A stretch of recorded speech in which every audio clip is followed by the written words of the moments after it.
Što mi sam rekao dead fish? Moj Šone. Idemo još malo silati. Nećemo odmah kući.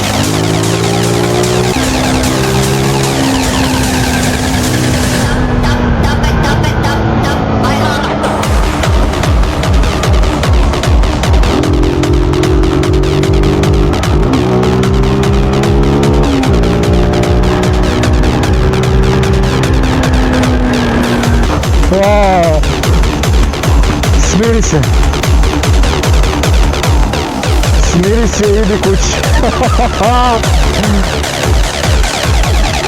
On gleda telefon.